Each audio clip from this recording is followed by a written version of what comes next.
Okay, it is 5 o'clock straight up, Wednesday, February 27th. Welcome to week number 4 of business law. And the quarter is moving very, very, very fast. As I shared with many of you, I am finishing up grading of your week 3 assignments by Friday. So you'll have those back. And if you have any questions or concerns, you know how to reach out to me. You know the rule. So I'm going to go right into sharing my screen. Okay. One of the things that I want to remind each of you particularly is to pay close attention to my instructor information. And I am open for calls, texts, or email any hour of the day except the 25th hour of the day, and you know what that means. And then the first thing I say after that, and it's highlighted, is rubrics. It is so very important that you pay close attention to the rubrics. The rubrics will help you determine whether or not you're completing the assignment according to the requirements. And the rubrics work with the module, because what the rubrics do, it tells you how many points you can get for doing certain things, tells you how you can lose points, and I usually put comments in there. One of the most common things that most of you have been leaving out is the APA, citations in the body and references in the end. If you're unfamiliar with APA, again, let me know, and that there is a guide that helps you with APA. And if you click on this link, it will lead you to APA, and it explains things. There's a video there, and there's information. Also, you can chat with the librarian, as well as you can set up your, if you need if you need some assistance, you can find yourself in a situation where you can get a tutor to help you to understand APA. But there's a lot of details right there, so you want to make sure that you utilize that. And so it's very important that you understand APA. Your critical thinking is you provide analysis of the issues. By the way, many of you have been writing the fact pattern in your papers. You don't have to write the fact pattern. Just go right into the issues and applying it, and because it's unnecessary. Also, please submit your papers double spaced, and so it's very important. But remember that I provided you with a sheet on the statute of frauds to help you to know about these written assignments. In week 3, many of you did not understand the project. And the project is very simply for you to draft a contract. And there were details that we covered in week 3 that told you what is required to be in the contract. And you needed to make sure that you provided those and provide the details next to it. Remember that the facts that you're using started out with week 2 when you did the chart and when you answered those 3 questions. But always provide support. The final thing that I'm going to say is many of you are just using the textbook. Notice what it says here. It says you are required to conduct research for all papers. That means the sole source of your papers should not be the textbook. You'll lose 2 points right off the bat. Okay? Make sure you have a cover sheet. You will lose points for that as well. And so it is very important that you pay close attention to that. Okay? So now let's go to where we are now, week 4.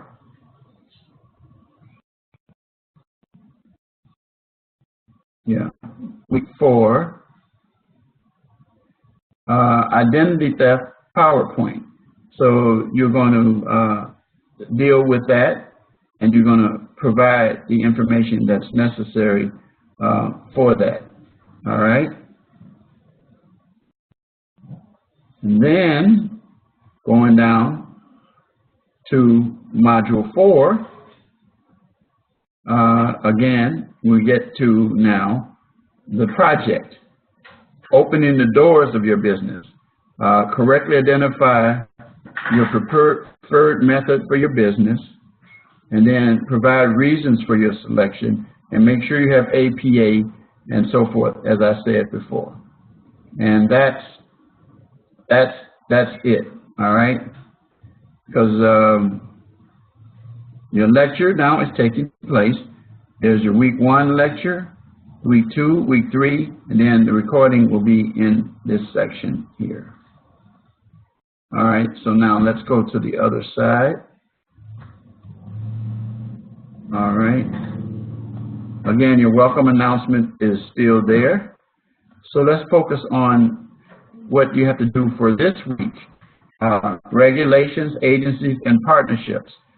And you're going to read chapters 12 and 13 of your textbook and complete these activities that I'm going to cover today about regulations, agencies, and partnerships, and business organizations, some advantages and disadvantages.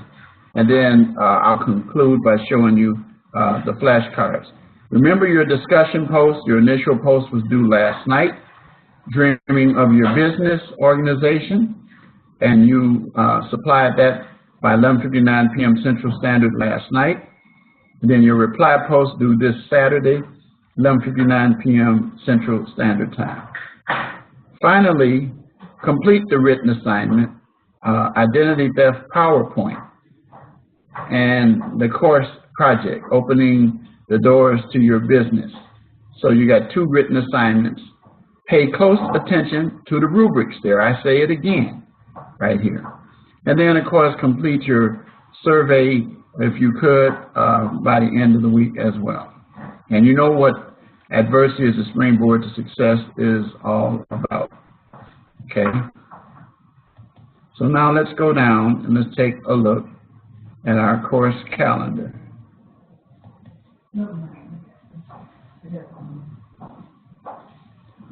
So the course calendar tells you where we are right now.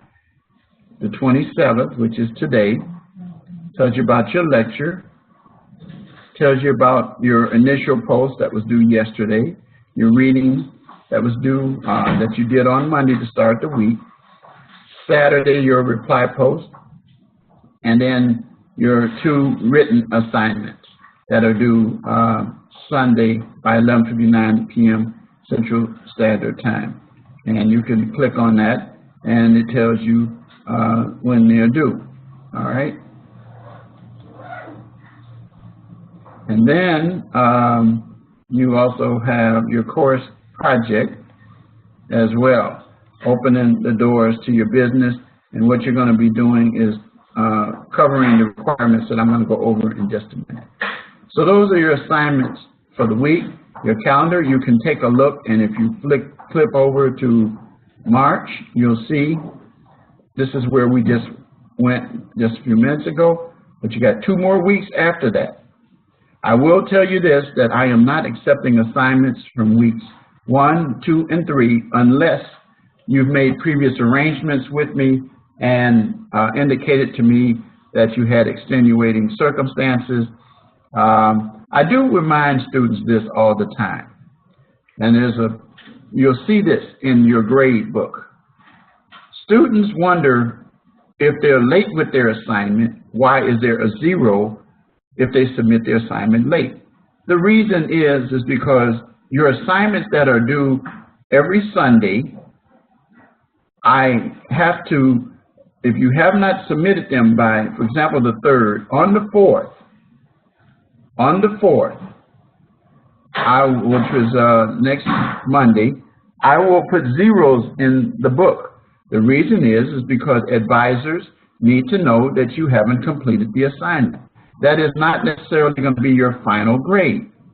The way that you can change that is by submitting your assignment. Even if it's late, you may lose points. Some students see the zeros and they think that, Professor Wright put the zero in even though he gave me more time.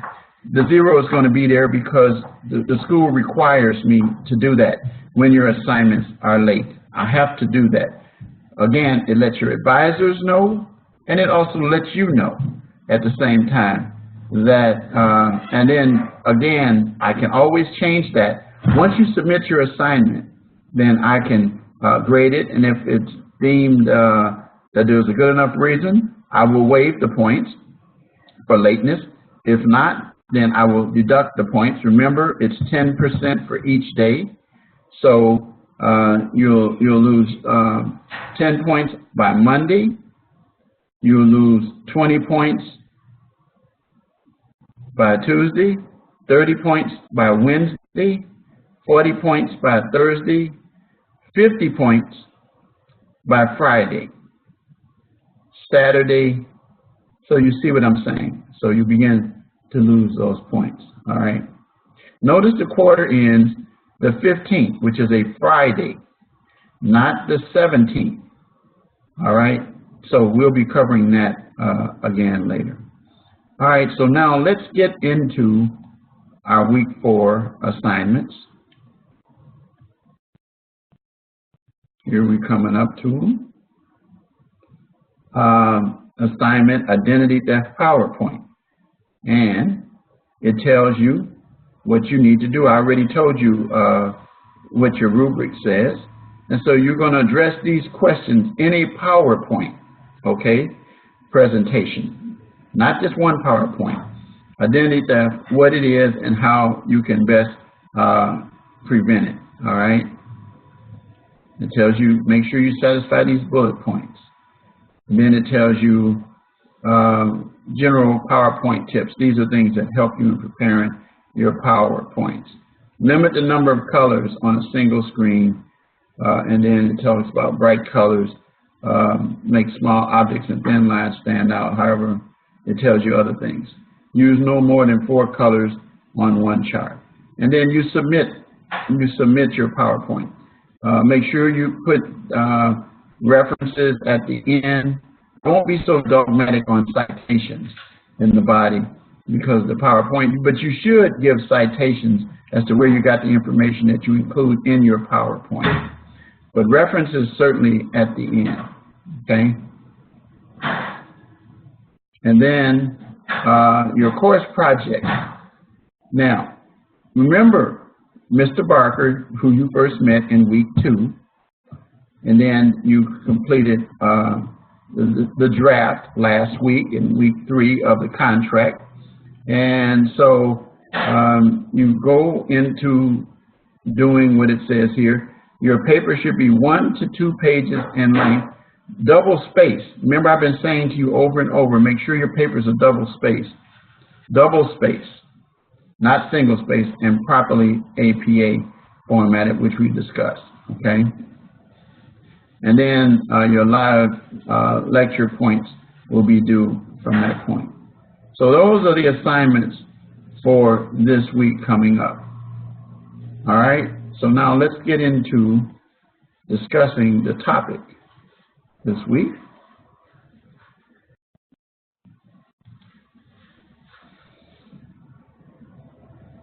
Okay, so we're going to again remind you, this is your reading assignment, your chapter's right there. We're going to discuss briefly regulation, agencies, partnerships, and then I'm going to show you how these activities work here. And then I'm going to give you a keyword, and then we're going to adjourn. All right, so you should be aware of the fact that business organizations are set up under the law. That's what you're taking this course for, and that there are regulations on the federal and the state and even some local level that regulate business. And it also sets out how you determine the type of entity that you want to have, and tells you how to work with other individuals to form what we call partnerships. So we're going to talk about regulations first, and we're going to move into agencies, and then we're going to finish with partnerships. Okay. So now let's say that regulations keep things in order, make sure that things go smoothly. Now, there are various boards and agencies that you have to register with depending on the jurisdiction that you're in or the type of business that you're in to operate. You got agencies such as the EPA if you're dealing with an environmental type business, the IRS, Food and Drug Administration if you're dealing with restaurants and things that or anything involving foods or things like that. So these are agencies that handle those. Almost every jurisdiction has some form of agency in the state itself. So the organizations that also determine, for example, you have in our jurisdiction here, we have the Secretary of State. And the Secretary of State actually sets out the procedures for individuals, for limited partnerships, and for corporations, whether they're what we call closed corporations, which are small corporations, or subchapter S corporations, or they're what we call just corporations. There's business corporations, which we're going to be talking about, and then there's non-for-profit. We're not going to spend time on non-for-profit. Those are organizations like, for example, my church that I pastor, we have a charter, and every year we have to file papers letting them know who our officers are and things of that nature. So there are the entities that enforce the laws. These are administrative agencies, which means that it's not quite criminal, but sometimes there's civil and criminal penalties involved. But they control the operation of the business. And if you're going to be in a business, you're going to certainly have an attorney. You want to have an accountant to be able to help you to set up the proper entity in the right way. So now let's deal with agencies. When a person, for example, and most businesses have agencies, where a person is appointed to carry out. So an employer, for example, has an employee. That employee is an agent of the employer. And then generally what's considered in terms of the legal terminology is the employer is the principal, because they're generally the one who owns it or has the power. And then the agent is the one who works on behalf of the principal. Someone who sells, real estate agents are agents for who? You, the buyer, or the seller.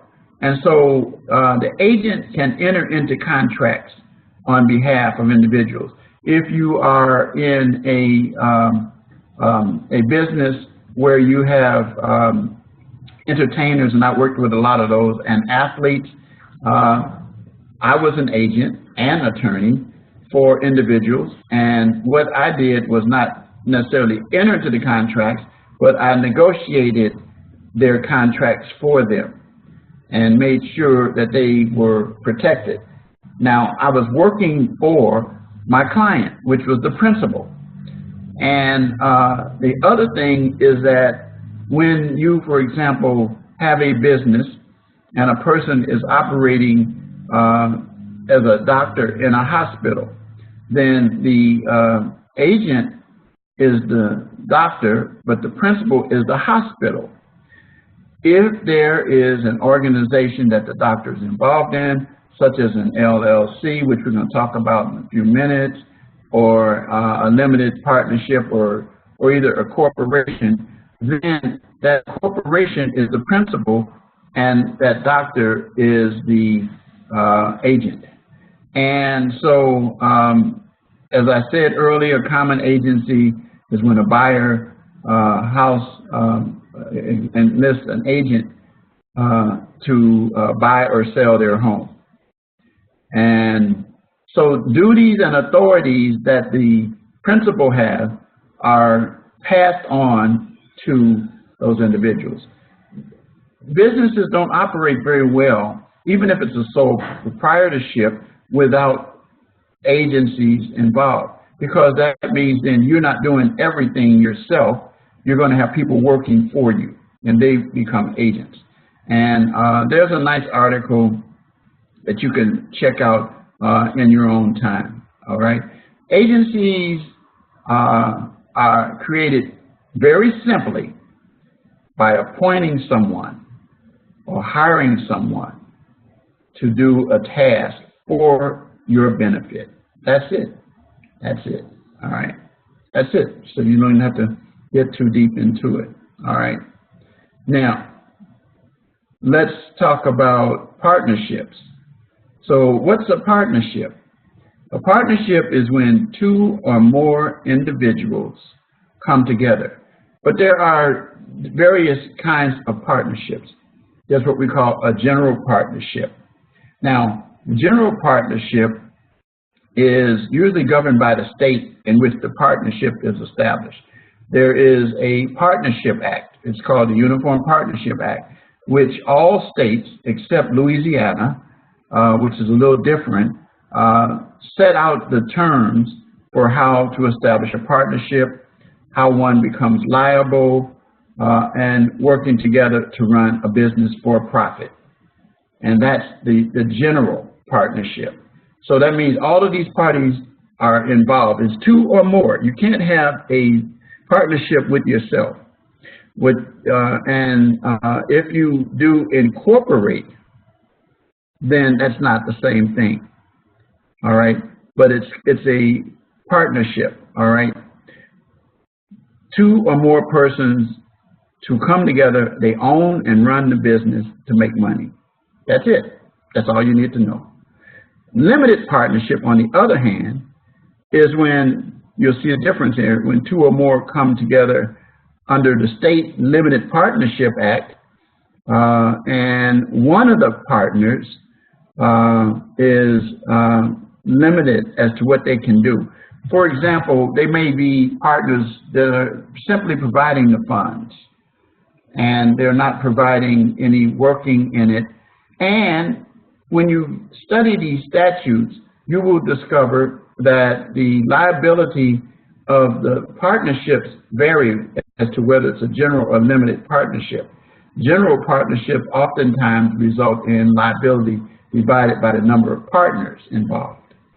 And that depending on the kind of partnership, where an individual's assets, personal assets, can be reached if there's a deficiency in a claim made against the partnership itself. On the other hand, the limited partnership, the partner's loss is limited to their investment. So that means that they came together, but one or more is a general partner and one or more is limited as members of the firm. In other words, they might have the sole role of supplying the money. So if the partnership is sued, those limited partners, the liability they have is limited to their investment. Generally, there are exceptions. I don't want to go into all of those, but you will do that. When you read those chapters, you will discover exactly what I'm talking about. And so it is important that you understand what is happening. Now, I want to talk a little bit about identity theft. Identity theft is rampant. It is all over the place. It is taking place in businesses left and right. I'm going to tell you right now of a recent example that I'm dealing with right now, and I'll explain how it worked. I contacted, and I'll use the company name. I contacted AT&T.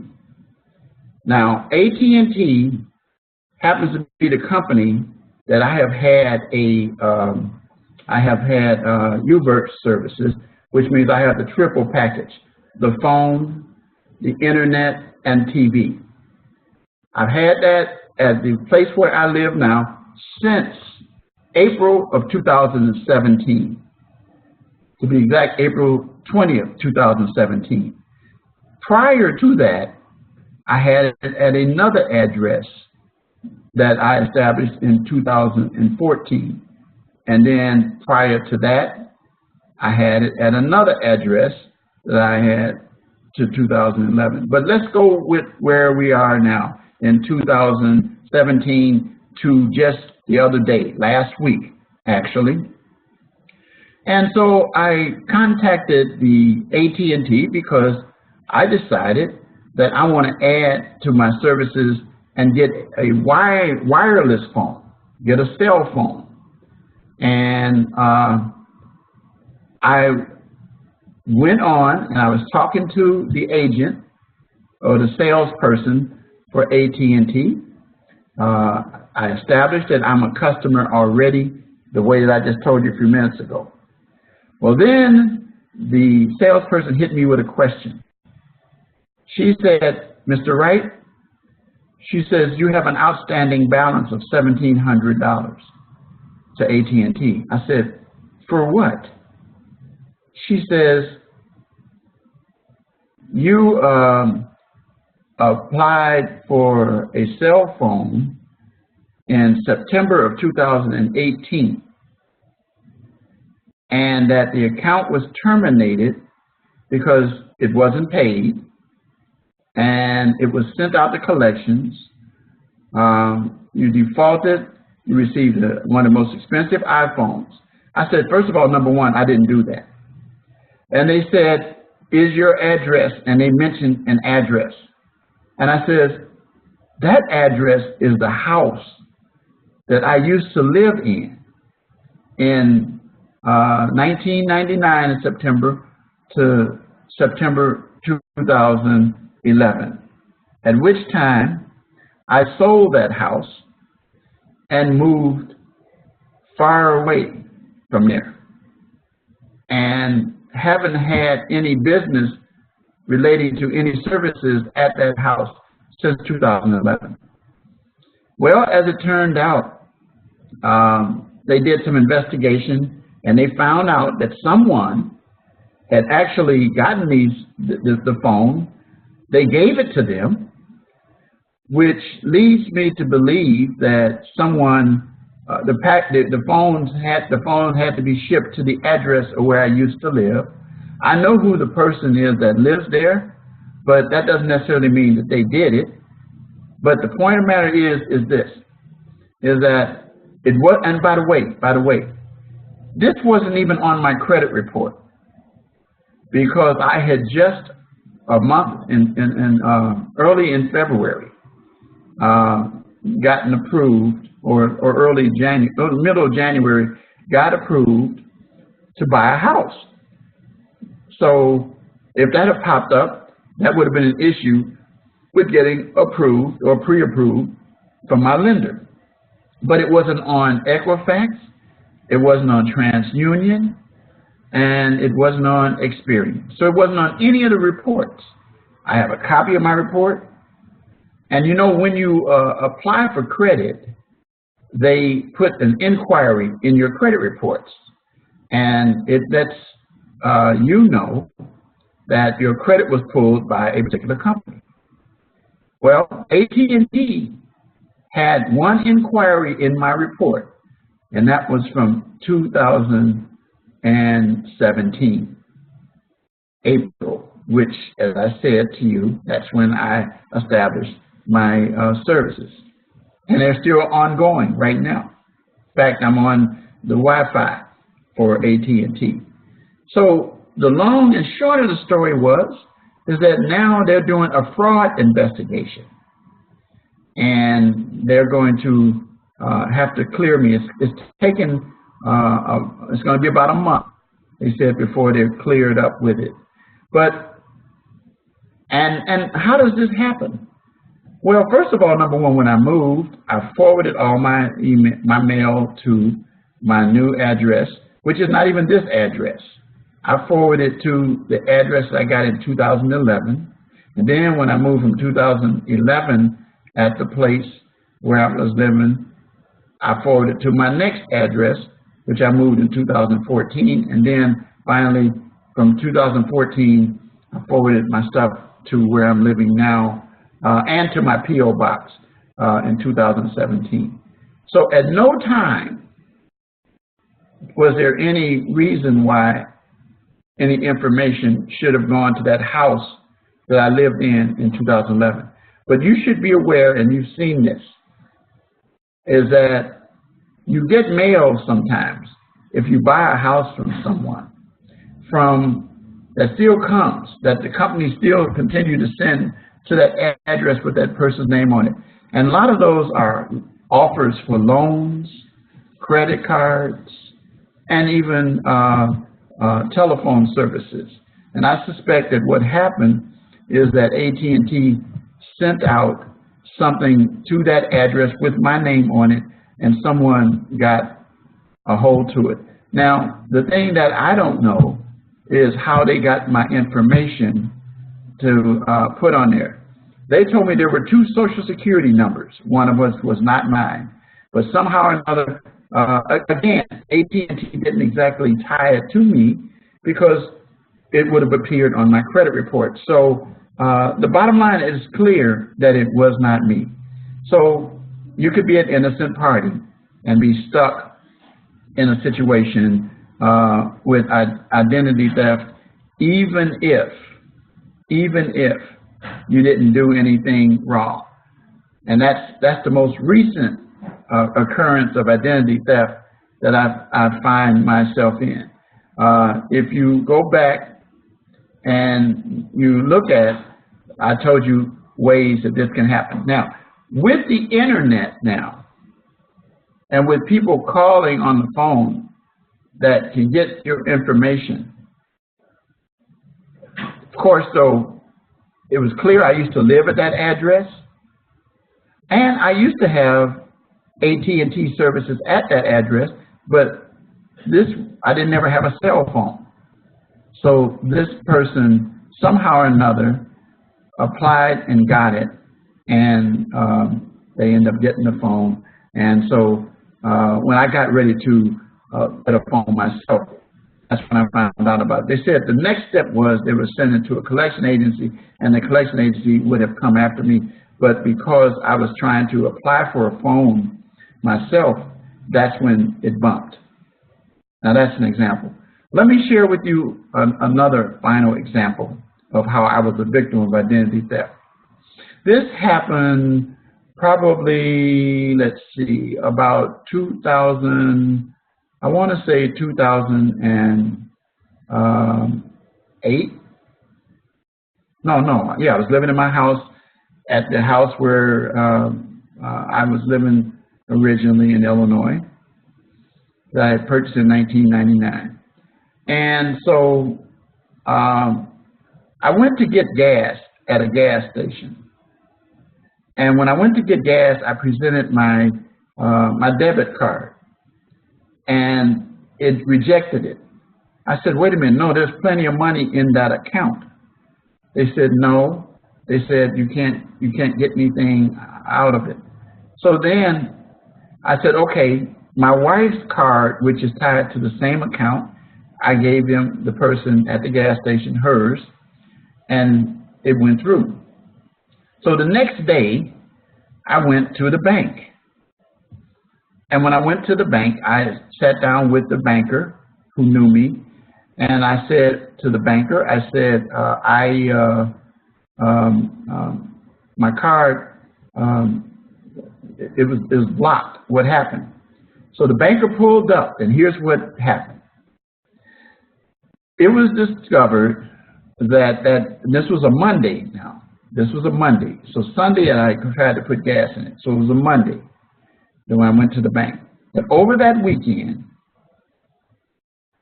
there were charges that were put on my card of about $1,500 at a Lowe's in Ohio. There was also a Sunco, Sun of Ohio, which is a gas station where gas was obtained. And then finally, this is what created the issue, is that at the time that I was trying to get the gas, someone was trying to use that card and that number in Ohio at a Panera Bread to charge $300. I said, wow, they were getting a lot of stuff. So anyway, my bank says to me, do you have your card? I says, I do, and I gave it to her. And she said, did you have it out of your possession?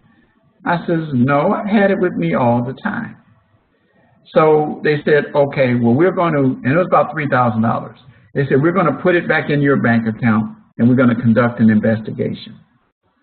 So I went on, you know, with my business and so forth and so on. And by the way, then they shut down that card and gave me another card. So anyway, I was in the bank, and my banker, she says, Mr. Wright, could you come over? I want to talk to you. We know what happened to you. She said, here's what happened to you. She said, you were the victim of a ring that took place that weekend to the tune of $300,000 in the states of Ohio, Indiana, and Illinois. And she said, did you at any time during that weekend give anybody your card for anything? I said, no, except, I said, well, you know, we went to this restaurant, and I mentioned the area near where we live. We went, and I said, and, you know, I gave the waiter my card, you know, to, you know, pay for it, and then came back and I signed, put the tip on it, and got my card back, put it in my wallet, and left. That's it. Well, as it turned out, that waiter was part of the ring. And what that waiter did was he took my card and he slid it through, of course, the system to charge it. But he also had in his pocket a little jump drive, a little scanner, portable scanner, where he slid my card through, and that took the information and data. And what they did was he went to a computer, sent it to Ohio, and they made a card in Ohio with that information and used it. And that's what happened. And the way that they discovered it is that someone within that group, I don't know if it was that waiter or whomever it was, got caught. And then they did what we call flip, as in a criminal case. In other words, they decided to cooperate in exchange for a lighter sentence. And that opened the door, and it led to the ring that was taking place. It was a sophisticated ring. Again, there was nothing, it's a normal course for you to give your card and have a restaurant person. I was at Outback the other day. I gave it to the guy. He went to the thing, scanned it. So it's really, really, really very easy for you to become the victim of identity theft. So those are just two examples that turned out okay. But one of the things I recommend to individuals is to do what I do. I check my 3 credit reports. I have an app on my phone for Credit Karma, which gives me TransUnion, and it gives me Equifax. Now, it gives me my scores, and it tells me if inquiries and all of that, they send me notices. They're not exactly going to give you accurate statistics on your credit score because they want you to buy. You know, TransUnion and Equifax want you to buy or pay for that. However, they do give you information as to if someone conducts an inquiry or things of that nature, opens up a new account and things like that. You get notice of that. I have the same thing with Experian, and I have an app on my phone, and I check it. I check it all the time. But then if, for example, I open up an account, get a credit line increase, go over on my credit card,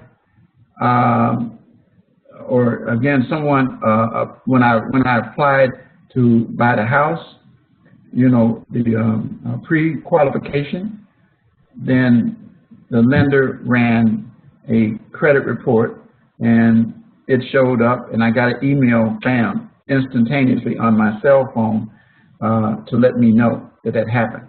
And you have to be diligent with that. The other thing is, as far as your debit cards and your checking accounts, there are more and more and more companies, banks that are having systems that give you fraud alerts, let you know if some suspicious activities. My bank lets me know all the time if there's something even of a suspicious nature. Even when I've done it myself, they'll send me a message on my phone asking me to confirm that it's me. And those are the kinds of things. But what I also do is I check daily my bank accounts. And I don't look at my statements every month because I'm daily looking at what the running total is in there. And if I see something unusual, like for example, my wife and I have a joint account. We have also a savings account. I have a couple other accounts. Then we also have a church account for the business, which is a church account.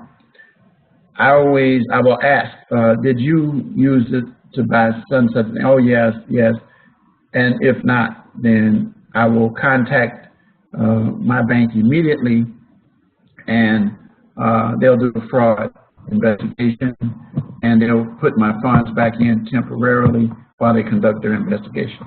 So the point of the matter is you must be diligent.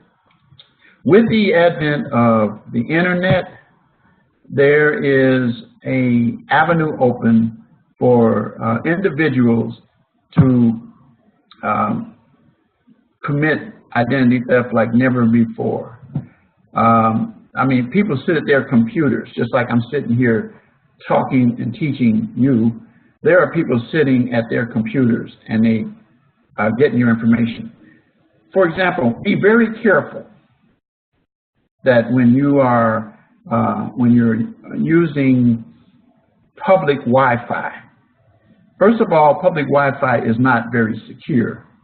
Did you not know that, for example, I'll use Panera Bread. If you go there, Starbucks, one of those kinds of places, you will see people sitting there with their laptops, their computers. They're sitting there with their cell phones. They're sitting there with their iPhone, iPad, Android pad, and so forth. If you are using one of those systems that's public Wi-Fi, like Panera Bread or one of those, it's very easy for them to hack in and get your information right off your computer while you're sitting there. So I don't use those. I have, and I'm getting ready to show it to you, pull it up in a minute here. I have one of these things right here. This is a jetpack. And my jetpack, which I pay through my carrier that I have my other cell phone service with, and I actually pay, this is my hotspot. And so when I go to hotels or either when I go to restaurants, I use that as my Wi-Fi. I don't use McDonald's Wi-Fi or Burger King Wi-Fi or any of these public Wi-Fis because of the reasons I just told you, because they are easy to hack. Now, let me see, they can still hack this, but it's harder for them to do so, all right? Just like right now, my Wi-Fi that I'm on now, it has a password. If you are nearby, it will show up and tell you that there's Wi-Fi networks available, and it'll list mine in the area. But it'll also tell you if you try to click on it, that it has a password. And you have to know my password. And it is not, it's so easy, it's so hard that I don't even know it myself. I have to store it somewhere so that if I need to add my password for whatever reason, I have to take it and put it up in there to use it. But, you know, don't use your last name, don't use your birth dates, don't use, you know, something that people might be familiar with relating to you that's easy to figure out. You know, don't use like your high school name or your high school teams or college teams and things like that, because you can find that people can figure those out. But there are variations. And now if you pay attention, the passwords that go into a lot of these things are a mixture of uppercase, lowercase, numbers, and a special caricature, like an exclamation mark, A with a circle, the number sign, or it's called pound, the dollar sign, percentage, all the way across. And you can use those, and you can use them in variations.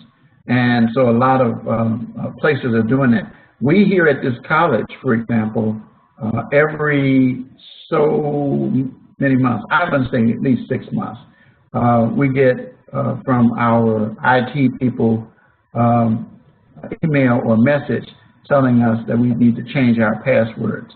And, you know, so because there's a lot of hacking going on, as you are well aware of that.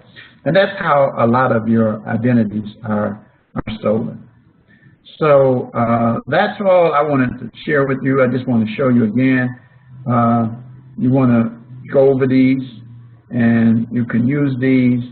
And if you want them to speak, you click on speak. Now, you couldn't hear it, but actual authority was read by a lady. And then if I flipped it over, it says, what is actual authority? It's going to read it to you out loud. You know, and then, so then you go, put that under no, then agent. So what's agent? You click on that, and it said, I'm hearing it in my headphones. And so you can do that as well. So that's how you can get to know these terms, okay, to help you out. All right. So I'm gonna leave that, and then here is an activity that tells you the advantages and disadvantages of sole proprietorship, general partnership, limited partnership, corporation, and limited liability. Now, if you, for example, it tells you what a sole proprietorship is, and this is the form of organization that we least recommend to people. Because there are some advantages to it. Flexibility, you don't have to deal with things. And then you file your own taxes and stuff like that. But the disadvantage is that the liabilities can affect your own personal debts and lawsuits and torts or accidents that happen. You can be personally sued. In a general partnership, I already talked about that. And the advantage is that the partners are able to pull their monies together and can be terminated based on what the agreement, the partnership agreement. Disadvantage is all partners can be named as defendants, can be sued. If the partnership did not create a partnership agreement, then they are all legally responsible. So the partnership agreement might limit the liability of a particular partner. Dealing with limited partnerships, I already told you that 2 or more persons come together with 1 or more partners, and one of them is limited. The advantage is, whereas the general partnership, there's equal liability, a limited partnership limits the amount of the debt. Remember, I told you generally to the amount invested. So if I invested $5,000 in a limited partnership and there's a lawsuit and there's not enough to cover it, then my $5,000 could be at jeopardy, and that's it. That's it. Disadvantages, though, it says it can only be formed by satisfying the state statutes under the jurisdiction. So the limited partner, listen to this, is not able to participate in the management or control of the business. If you do that, then you become a general partner, and the limited partnership protection is gone. The corporation is one of our favorite. It's a entity all by itself. It is a person. It's set by the charter in the jurisdiction in which it's created. And these are the advantages. The liability is limited to the corporation's assets, and there are many types of corporations based on the needs of business, such as nonprofit, closely held, subchapter S. I'm not going to go into those. Disadvantages, though, is that a corporation has unlimited liability for the corporation's obligations. There are many state requirements, and you must, how that partnership can be, that corporation can be dissolved and things like that. So there are advantages and disadvantages. And then finally, what we call the LLC, which many of you, it's kind of like a partnership and a corporation. It's a hybrid. And the liability is limited, while the owners are treated as a partnership for tax purposes now. So advantages, it has the same tax advantage of partnerships, similar to the sole proprietorship. It can be created with only one person. So one person can be an LLC because the organization is a person and can participate in everyday activities. All right, so then you're protected. It's kind of like the same as protecting in a corporation. On the other hand, LLCs are not the right formation if you want to take your company public or offer stock. So other people don't participate. They can't buy stock. There's no stock or shares. There are liability issues that separate LLC, such as the amount of property that can be pursued in lawsuits. So that's something that you want to look at and take out and check out some of the advantages and disadvantages that I just covered here for you. Okay?